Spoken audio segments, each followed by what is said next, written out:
Hola, ¿cómo están?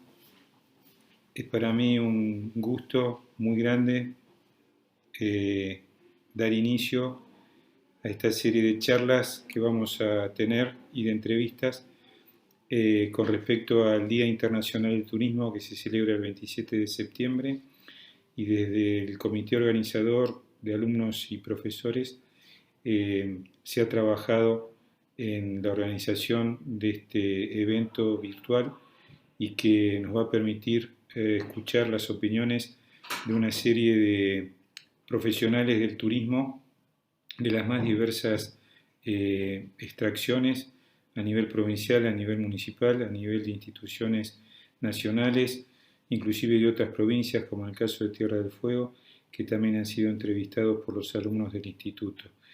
Esto nos permite avanzar en una serie de opiniones que a partir de su capacitación y de su experiencia han volcado con total tranquilidad y libertad y compromiso para que todos ustedes puedan disfrutar de estos conceptos que esperamos desde el Instituto que sirvan para ahondar en la importancia que tiene el turismo como una actividad relacionada con la vida, relacionada con la sostenibilidad, con la inclusión y con la accesibilidad, con el derecho para todos.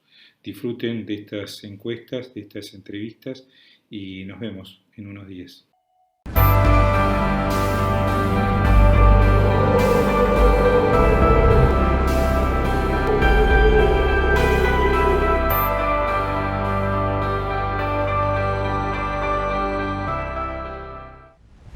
Buenas tardes, mi nombre es Celeste Romagnoli, soy participante del Comité de la FED 2021 y en esta oportunidad contamos con la presencia del señor Antonio Sánchez, economista con posgrado en Antropología Empresarial y diplomado en el Plan Integral para la Promoción de Empleo. El señor Sánchez es docente, ex docente de nuestro instituto y además se desempeñó como secretario de Desarrollo Económico de la Municipalidad de Bariloche, como consultor especialista en proyecto de desarrollo de la cadena de valor de INVAP, en la dimensión de inversión social, entre otras actividades, ¿no? Ahora vamos a dar comienzo a la entrevista con unas preguntas. Teniendo en cuenta el lema del turismo sostenible como promotor de la igualdad y de derechos y la diversidad cultural y su trayectoria profesional, ¿cuál considera que ha sido su labor más significativo sobre esta temática? Bueno, Celeste, buenas tardes a todos. Buenas tardes. Me gustaría hacer una breve introducción acerca de qué entendemos por sostenibilidad, porque verdaderamente es un tema que está muy vapuleado, se habla mucho, se dicen cosas, y muchas veces quedan en el terreno de lo aspirativo o de lo declamativo, ¿no es cierto? Claramente la sostenibilidad alude a poder unir las tres dimensiones de lo económico, lo social y lo ambiental. Pero el problema es cómo esto se pone en práctica. Y cuál es el rol que cada uno de los diferentes actores de la sociedad tiene ante la sostenibilidad. La sostenibilidad no es una cosa externa a las personas, sino que básicamente es algo intrínseco a la persona. Es algo que llevamos en nuestra mentalidad, en nuestro conocimiento y en nuestra acción, ¿no es cierto? A mí me parece que para hablar de sostenibilidad en términos de práctica, sería bueno observar lo que significan los objetivos para el desarrollo sostenible de Naciones Unidas.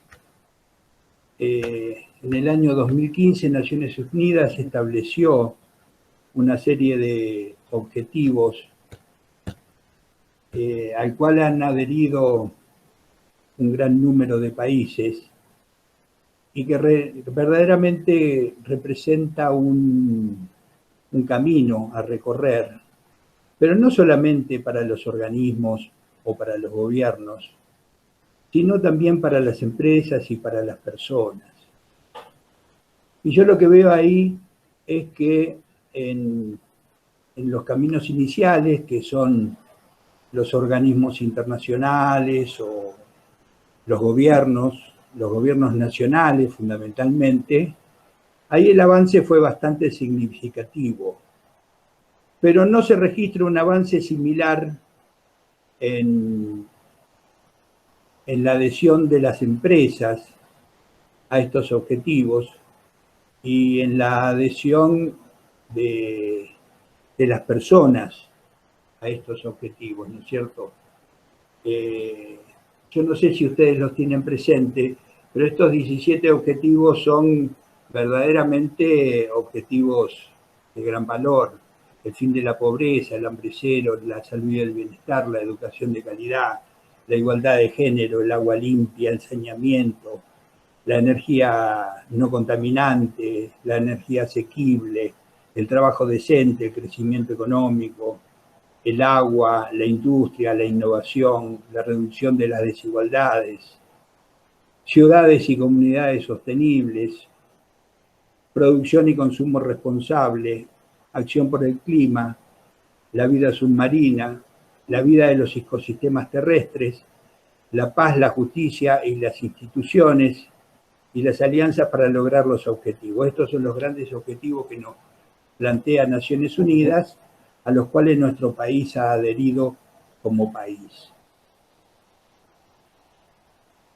En lo que hace al mundo del turismo, la Organización Mundial de Turismo trajo a tierra estos grandes objetivos y propone a los países miembros encuadrados en estos objetivos del desarrollo sostenible para alcanzar en el año 2030 el Código de Ética para el Turismo. Esta iniciativa fue refrendada por 156 países de los 193 miembros de las Naciones Unidas. Es decir, que ha tenido el Código de Ética Turístico, ha tenido una amplia receptividad de los países. Y en nuestro país ha adherido a este Código de Ética, está dentro de los 153. Ha adherido la Cámara Argentina de Turismo al Código de Ética. Pero sin embargo no vemos que, por ejemplo, los gobiernos provinciales o los gobiernos locales hayan adherido a estas iniciativas, y mucho menos vemos cómo han adherido las empresas, ¿no es cierto? Este Código de Ética se ha puesto en tensión durante la crisis del COVID que estamos viviendo, en donde han surgido diversas iniciativas para buscar la reactivación del turismo después de este parate catastrófico que ha vivido el mundo, en donde se han hablado de distintas alternativas, desde etiquetas COVID-free a los pasaportes o a certificados de inmunidad y demás. Y en el Código de Ética, la Organización Mundial del Turismo establece una serie de puntos a respetar o a tener en cuenta para la implementación de las medidas de reactivación, que son la no discriminación y la equidad, la accesibilidad, la protección del turista y del consumidor, la protección de la privacidad de los datos, la protección del derecho a una decisión informada y los derechos de protección social de los trabajadores. Estos son temas que yo verdaderamente no veo que se estén trabajando a fondo, tanto en el Ministerio de Turismo de la Nación, mucho menos en los gobiernos provinciales y los gobiernos locales, en donde se ven esfuerzos más orientados a buscar la reactivación de la actividad económica en una razón lógica, la necesidad de poner en funcionamiento el sistema económico, pero que no están teniéndose en cuenta suficientemente, por lo menos en la discusión pública, ¿no? A lo mejor en los ámbitos privados sí, yo no tengo acceso, no tengo conocimiento a eso.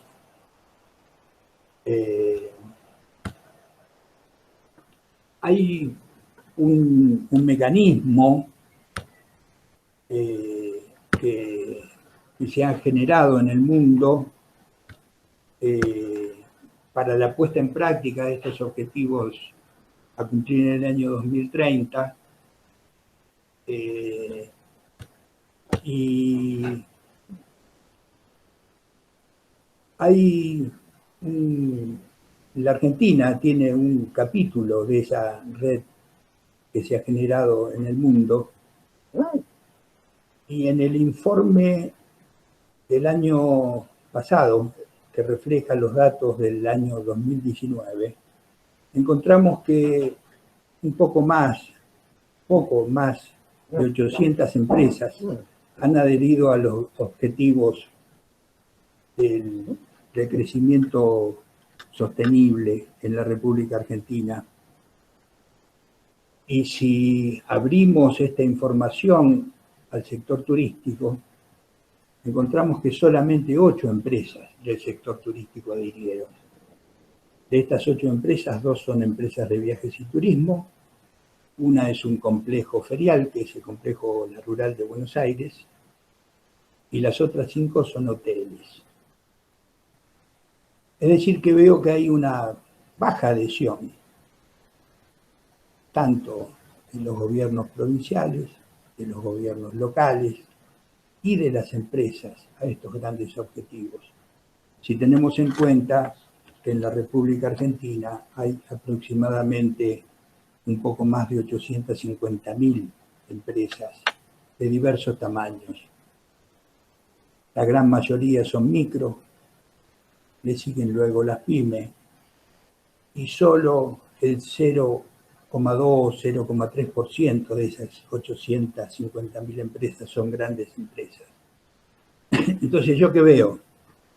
Veo que de pronto existe una adhesión a estos grandes objetivos en las grandes empresas. Por ejemplo, en la provincia de Río Negro, una de las empresas que ha adherido, no sé si la única, pero una de las que yo conozco que ha adherido a los objetivos ha sido INVAP.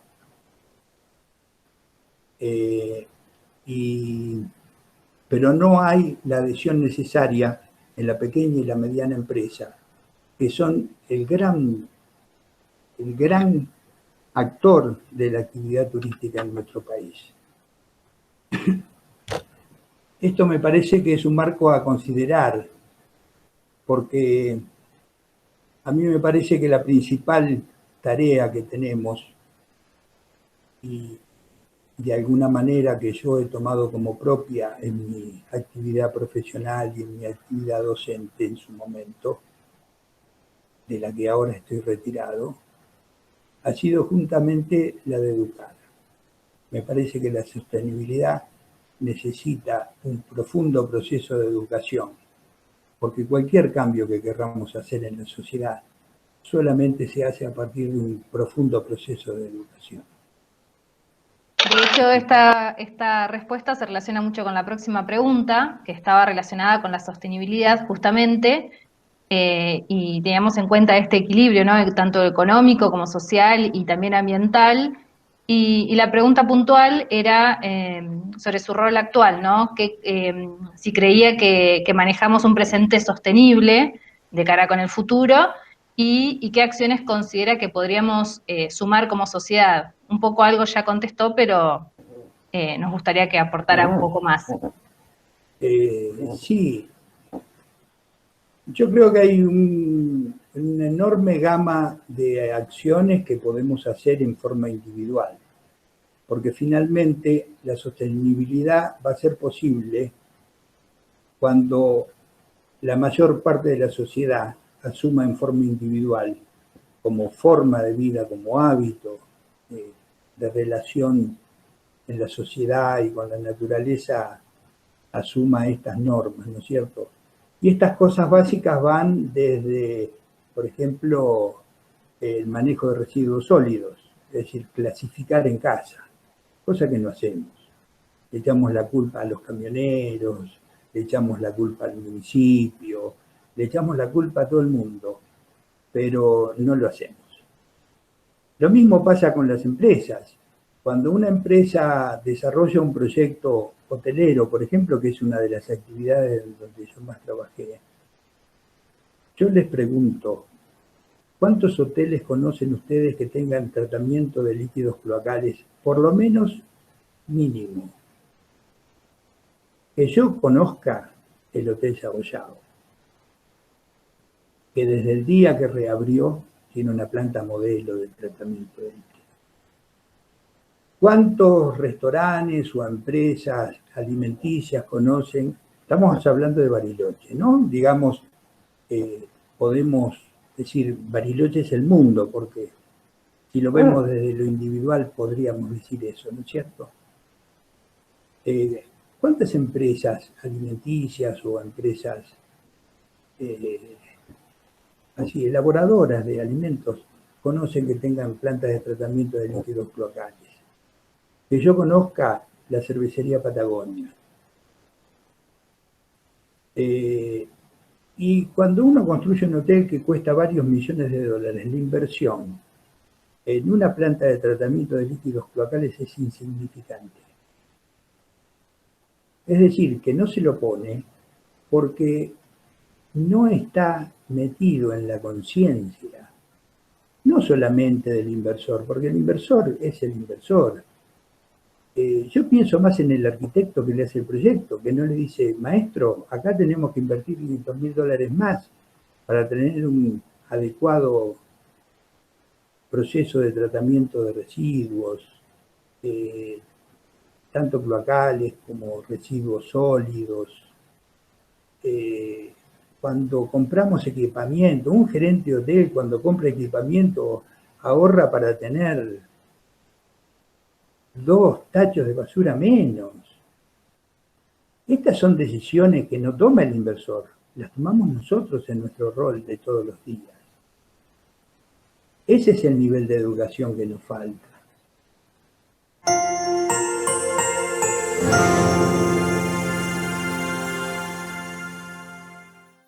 Seguimos con la próxima pregunta, que está relacionado a el ámbito laboral turístico de Bariloche.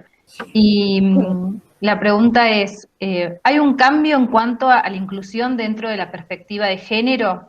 Y desde su óptica, ¿cuáles serían esos avances? Bueno, yo creo que el turismo es una actividad pionera en la inclusión. Mayoritariamente, desde que yo tengo memoria, son más las licenciadas en turismo que los licenciados en turismo. A donde yo he ido siempre a dar clases son más las alumnas que los alumnos. Yo he conocido gerentas de hotel, colegas, cuando yo fui gerente de hotel en su momento, hace 30 años. El turismo creo que, como es una actividad económica muy noble desde este punto de vista y es muy inclusiva, no solamente en términos de género, sino en términos socioeconómicos. El turismo da la facilidad de que una persona de una clase social muy baja pueda tener acceso a una actividad económica que le da superación, que le da capacitación. En el turismo, realmente creo que el turismo es muy inclusivo. Claro que eso nunca alcanza, ¿no? Siempre uno levanta la vara y quiere más. Pero creo que la actividad turística siempre está dispuesta a incluir, porque tiene que ver con la naturaleza de nuestra actividad, que es la relación entre los seres humanos. Y esa relación no cambia cuando estamos hablando de personas de nobleza de espíritu, ¿no? No cambia en la relación de una persona hacia un cliente, externo y la relación de esa persona hacia el cliente interno. Cuando tenemos esta vocación de relacionarnos con las personas, como es en la actividad turística, nos relacionamos con todos por igual. Y creo que eso es muy inclusivo. Sí, dice que pienso exactamente igual en ese sentido. Pasamos a la próxima pregunta, y es sobre diversidad cultural. ¿Cuál es su mirada respecto a la diversidad cultural? ¿Considera que desde el ámbito tanto público como privado se ha trabajado dentro de esta temática? En el ámbito público, no sé. Vuelvo al principio de mi introducción. Creo que se habla mucho de esto, se dice mucho, y no se hace tanto. La diversidad cultural hoy en el turismo moderno es el elemento más virtuoso para el desarrollo de la actividad turística. No sé si lo estamos trabajando. Creo que a veces tenemos modelos turísticos muy del siglo XIX, muy de Monsieur Charter, y seguimos pensando en un turismo que no es el actual. El turismo actual necesita de la diversidad, porque el hombre en su vocación busca la diversidad, busca relacionarse con lo diferente, busca relacionarse con lo que no conoce, con lo diverso. Y en esa búsqueda que tiene que ver, para mí es un elemento muy importante lo que ha ocurrido no hace mucho tiempo, que es reconocer que la gastronomía forma parte de la actividad turística. Y hoy la gastronomía es uno de los motores de la actividad turística. Eso es muy importante. Eso habla de diversidad cultural, porque la gastronomía finalmente es una actividad cultural. Y en esto yo lo veo mucho, yo paso un tiempo, o pasaba antes de que me agarre esta peste. Pasaba bastante tiempo en Europa, porque viven mis hijos allá, y mi nieta. Y yo veía una fuerte vocación de los chicos europeos por ir a Tailandia, por ir a lugares exóticos, en búsqueda de esa diversidad. Es decir, el gran motor del turismo moderno es la diversidad. La diversidad cultural, la diversidad geográfica. Y es encontrar sitios de naturaleza impoluta. Creo que eso es para el turismo es una gran oportunidad. Hoy te diría que la diversidad para el turismo, más que una tarea, es una oportunidad. Y bueno, seguimos hablando un poco del contexto actual, ¿no? De pandemia. Y la última pregunta está relacionada a la actividad turística de la pandemia, ¿no? Sí. Teniendo en cuenta el contexto de pandemia y que la actividad turística es la principal fuente de ingresos de la ciudad, ¿cómo nos obliga esta situación a repensar el turismo? Y bueno, ahí ya se adelantó a nosotros la Organización Mundial de Turismo y nos dice cómo tenemos que repensar esto. Que no se trata solamente de poner plata en la caja. Yo sé que esto es muy difícil, porque sin plata en la caja no hay actividad económica.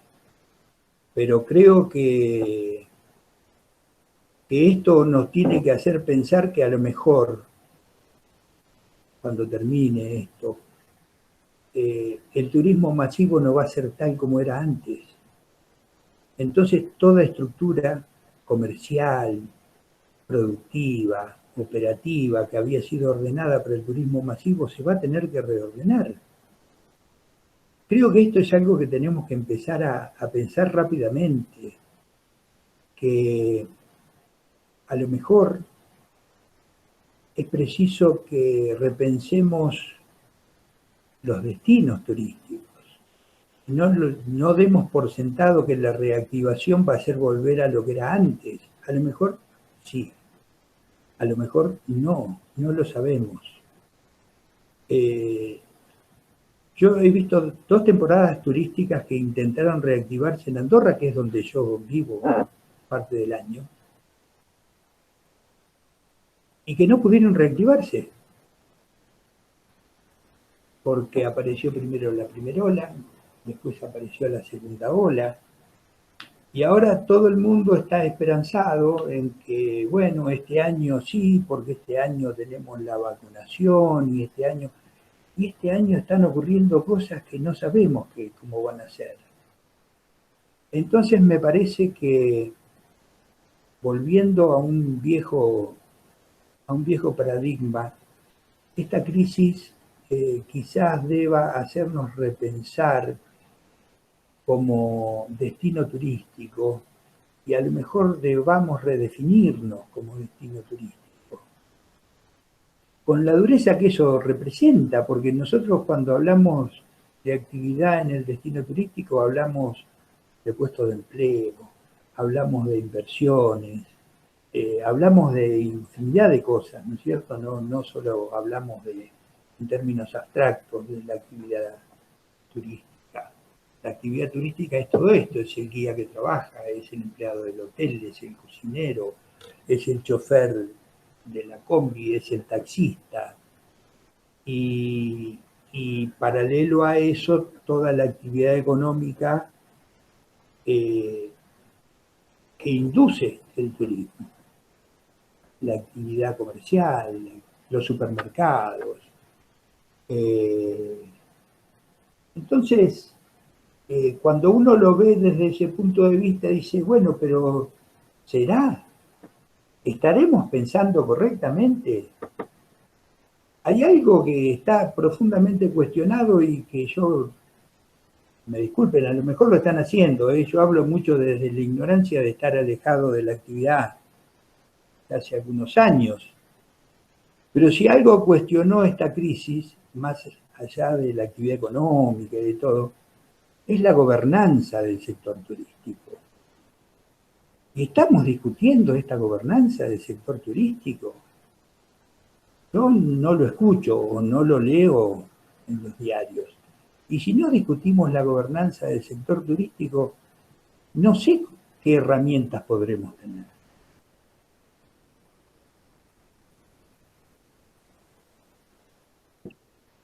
Bueno, tenemos 2 preguntas adicionales, no sé si se anima, si nos quiere acompañar y continuar. Tenemos acá en el chat. Las leo. Por un lado, ¿sí? Perdón. Sí. Ah, ok. ¿Por qué cree usted que las empresas tipo PYME no se han adherido? Cuando estábamos hablando de las ODS. Sí. Mira, yo creo que la PYME es... Yo fui un PYME y te puedo decir mi experiencia. Vos te levantás en la mañana, te pones el casco, el chaleco antibalas y te vas a Kabul. Y te encontrás con que están todos los talibanes tirándote tiros. ¿Quiénes son los talibanes? El de la Coca-Cola que te viene a cobrar la factura, la cooperativa de la luz, la FIP, la Dirección General de Rentas. Entonces el empresario PYME está en esa pelea y llega la noche y no tuvo tiempo. Y no tenemos condiciones en nuestra sociedad. No tenemos condiciones en nuestra sociedad para que uno tenga un momento de tranquilidad de decir, bueno, a ver, ¿cómo hacemos? Yo conozco muy pocos casos de pymes en Bariloche que se han metido a fondo y voy a citar una que a mí me parece una experiencia extraordinaria, que es el Centro del Copiado. Que el tipo tiene un proyecto de involucrarse con la sociedad de una manera formidable y saca tiempo y él tiene los mismos problemas que cualquier pyme, pero bueno, él alcanzó ese nivel de grandeza espiritual que le permite hacerlo. pero no todos los pymes pueden hacerlo, porque no hay condiciones. Los pymes hoy, la principal preocupación que tiene un pyme en la Argentina en los últimos 25 años es sobrevivir. Sobrevivir es alcanzar el punto de equilibrio en el mejor de los casos. Y en la mayoría de los casos es convencer al gerente del banco que le dé un crédito descubierto. Entonces creo que esas son las principales razones por las cuales hoy una pyme no tiene esa capacidad, porque faltan condiciones. Es decir, hay condiciones que difícilmente puede resolver una pyme para poder involucrarse en procesos mucho más complejos. Aunque esto involucre que perdamos de vista el largo plazo, desgraciadamente.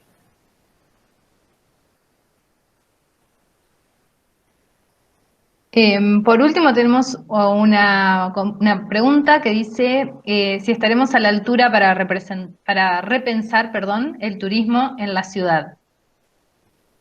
Yo creo que sí, porque del mismo modo que Bariloche, de ser una colonia pastoril, se convirtió en un destino turístico de primer nivel, ¿por qué no vamos a tener condiciones?